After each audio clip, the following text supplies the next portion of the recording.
Hi, I'm Christian Lamicha for Country Music News International, folks, and you listen today to our interview with Donna Ulisse. I hope I pronounced the last name right, You Donna. did. Very good. Donna, I know you have an amazing upcoming Christmas album, and it's a story album, or Yes. concept album, how you would say. Yes. I've been working on it diligently since this past October, and wrote them all and started just reading Matthew and Luke out of the Bible and wrote the story of how Mary and Joseph got to Bethlehem. What's the story behind it? What's brought you to the idea to make a concept album for Christmas? Well, my publisher has been after me for years and years to write a Christmas album, and nothing was really clicking with me as far as writing. I wrote several songs, Santa Claus songs or presents under a Christmas tree, and it just really I didn't connect with it. And then, as luck would have it, I got called to do the guide vocals for the CMA Christmas show this year. So for all the country artists that were going to be part of the show, when we cut the tracks, I got to be the vocalist for all the songs. And it was through that and a conversation that I'd had with a friend of mine about the inn that Mary and Joseph were denied. I wrote the first song, and I called Kathy on a whim. I said, I think if you would agree, we should go in and cut this song that I wrote. I said, I'm on to something.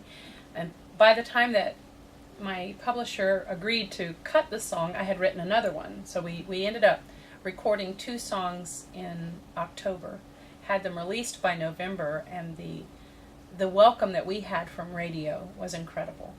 And she called me back. She said, I think you need to complete this. And Cool. so that's what happened. So, what's the better job, the songwriter or the artist? They're one and the same for me.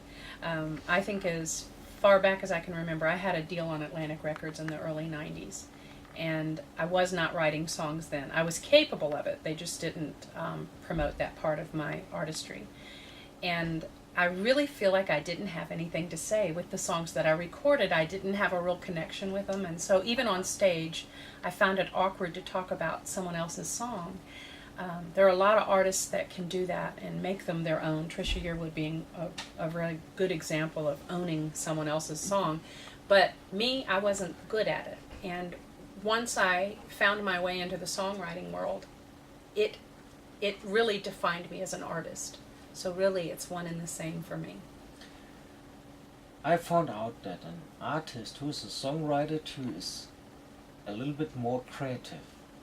And is that creative part also seen by a show you're doing? Like that you might be stage diving or inviting fans on stage to sing with you? I haven't done that yet. I have gotten off the stage and danced with some fans before, but I haven't done any stage diving yet. Now, I'm not opposed to it. I just might land on a banjo, and that would hurt. But I do agree that it does add more creativity. I have a song out now that's currently climbing the charts in the bluegrass world that actually has like an answer from the audience back, and so that part is kind of fun, and I can lift my hands and ask them to sing along. So that's about as far as I've done. If you have to describe the music you're playing, what would you say? Your country, bluegrass, rock, pop, what kind of or crossover might be?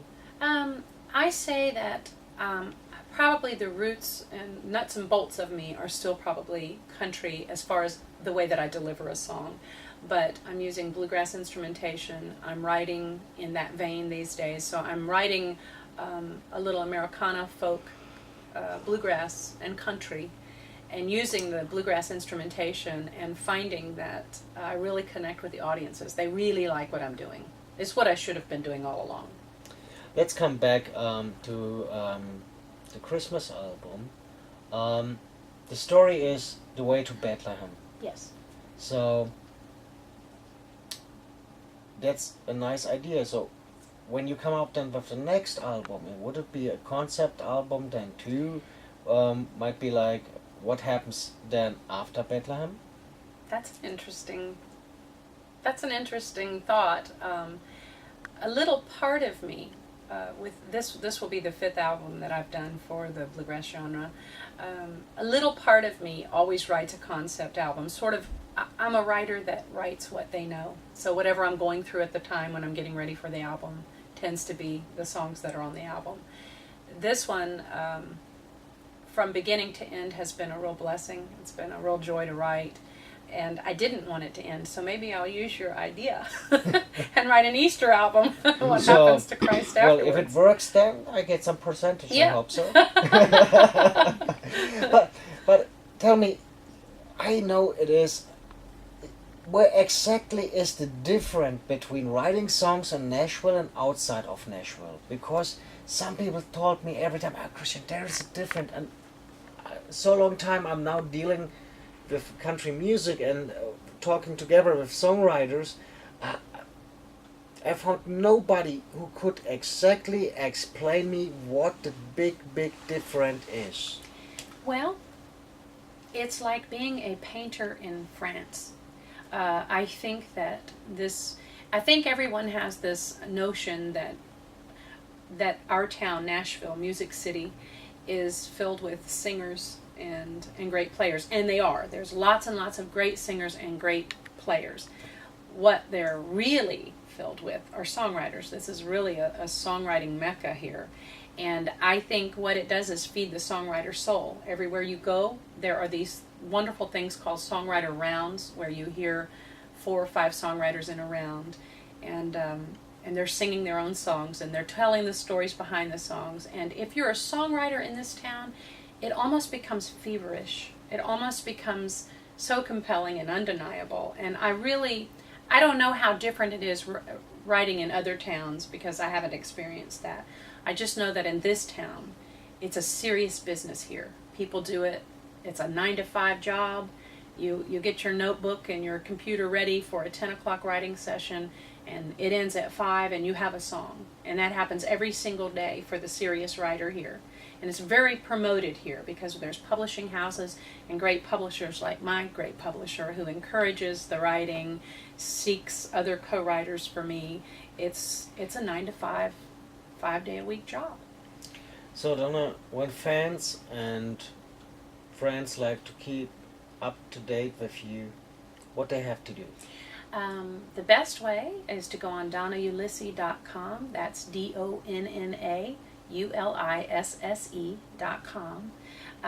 There are links on that site to my Facebook and my MySpace. I do Twitter now. I'm starting to do Twitter. I haven't got the hang of it yet, but I'm getting there. I like to correspond personally with all my fans. I suppose, that I'm striving for or yearning for the day when there'll be too many and I won't be able to do it. But right now I can keep a handle on corresponding myself, and it's a real personal connection I have with the fans. So folks, if you like to find out more information about Donna, stay here at Country Music News International or check out her website.